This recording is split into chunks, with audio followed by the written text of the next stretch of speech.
Cadex digital, and actually it might be better than DJI. Let's talk about it and find out why the Cadex GT is kind of a big deal in the FPV world. G'day, Stu from UAVfutures, and normally we start the video with, here's the product, breaking it down, but I've been having so much fun, and inside right here, in this crazy contraption build you can see with like 6 antennas, I have the Cadex Walksnail their GT cam. Now in the past, digital, it has never been great at long range, and that's one of the limitations about DJI. There is a hard, finite point where you can't get that information back. However, Cadex is absolutely smashing it, and although I'm not doing this for those regulatory authorities out there, there have been flights with like over 40 kilometers or 30 miles or something using the Walksnail system. Now what we're gonna do today, we're gonna have a quick look at how the GT cam went together. You can notice I have mounted it underneath. It's doing some pretty cool things. I'll put some pictures on the screen. And then the big one, we're gonna go for a cruise and just have some fun and record on here and show you how much fun you can have with digital without having to worry about the range. See what Stickman Steve thinks, and ultimately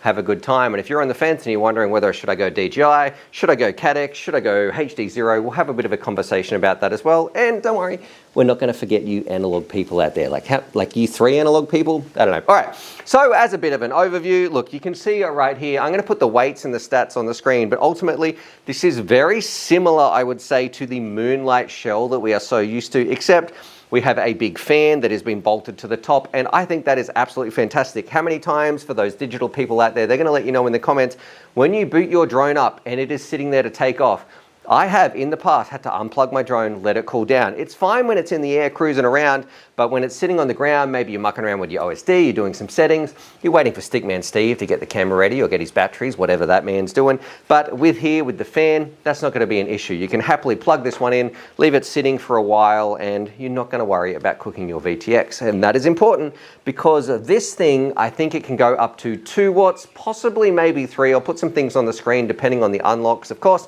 Follow all regulations, you know, let's not get anyone in trouble here, but you can unlock a bunch of those features, and you have a very high-powered VTX, which is not going to overheat, so that's an absolute little plus. It has 4 little mounting holes underneath. It was really easy to bind up. It's like 2 buttons, and you can connect it to your goggles. One thing I do want to mention, though, I don't think you have it's not easy to get your SD card out. There's like no spring return, or there's like a warning in the manual. So they give you like this little extra piece of plastic you can put in. I don't know what's going on there, but yeah, let's go do it. Let's go have some fun and find out how this goes, what the reception's like, and let's hopefully get this bad boy back after a bit of long range surfing. So let's go do it in 3, 2, 1. In the field, we've got Stickman Steve in the background. We've been doing a little bit of not long range, but maybe some mid-range testing.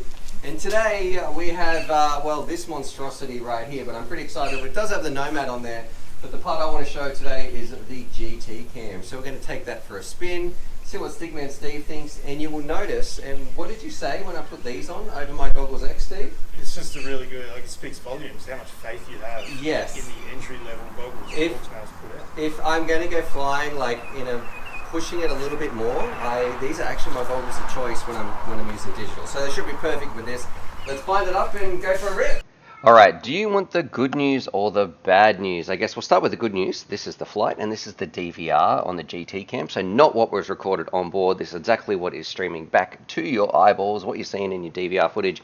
But the bad news, you might have noticed it about 30 seconds ago, when I do my recordings, for some reason, it feels like I'm in the field and my GoPro or whatever it is, my camera that I'm recording with, drops audio like half the time. So it's really, really frustrating. It's a bit of a gamble to find out, am I going to have the audio to be able to do this? Luckily, I can do this in post and give you a bit of an impression of what it was like.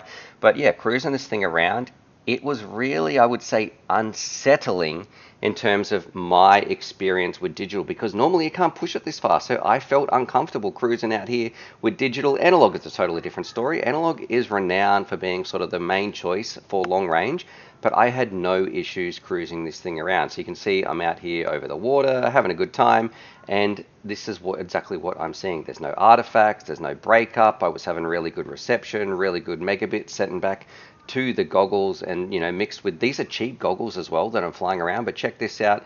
it was absolutely crystal clear, and it was giving me a lot of confidence, and that is something that I'm not used to, and especially is now more important than ever if you compare it to some of those DJI options, where the DJI O3s with their latest cameras and things and firmware issues, a lot of those are dropping out of the skies. Now we are going to get Steve's impressions at the end of this too, because look, I did record, and luckily the clip after this managed to decide it wanted to keep the audio, but his actual flight impressions while it was happening live, of course my GoPro decided it didn't want to play ball. Now I'm going to use this opportunity to say, hey, here's a bit of a plug for the channel. If you would like to continue to support UAVfutures, help me make videos like this, the next thing that I want to work on is getting a new recording camera for when I'm out in the field, so I don't have to go through, do this post, get your impressions, and don't have to roll the dice hoping that the footage is going to have some usable audio when we get back home. So anyway, let's cut to Steve's impressions. I'm going to put the Patreon link down below because look, it really is going to make a difference. It's harder than ever to make a living on YouTube, and we think, you know what, Stu, I like the videos that you're making, I would like to support. That link's going to be there, and it will be greatly appreciated.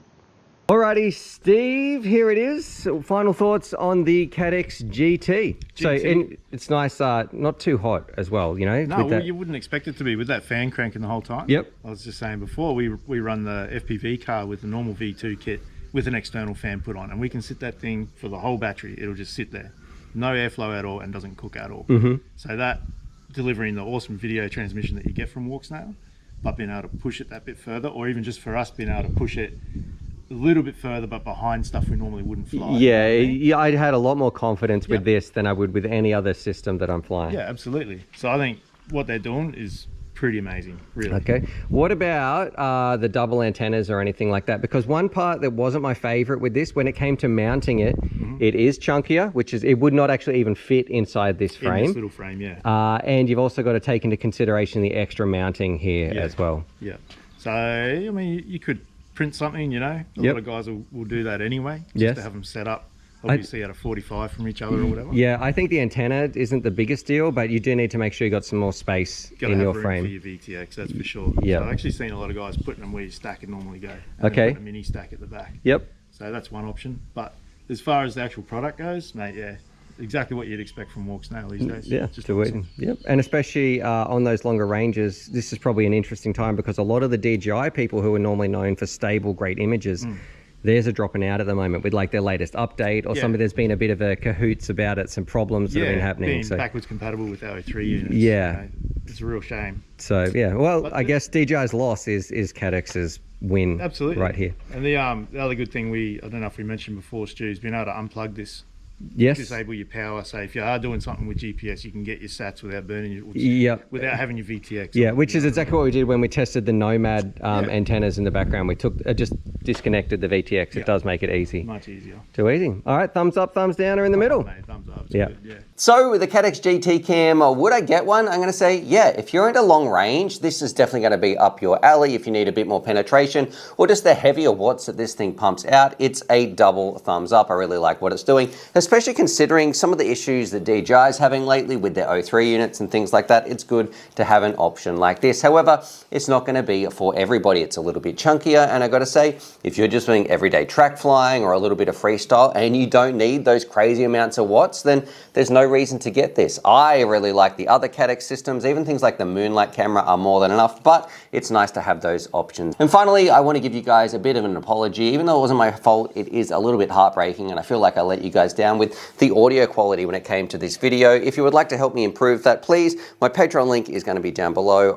That's the next thing that I want to work towards saving up to get, is a new field recording camera so I can record in the field, because it's really hard. You go out, you do all your work, and then you come back and like 50% of your footage is unusable. You got the video, but there's just no audio associated with that. So that link's going to be down below, and that's going to help me make more YouTube videos, more sharing the love of FPV to get more people flying. All right, on that, I'm going to put those links down below, but yeah, CATX GT cam, I liked it, and consider this video as well.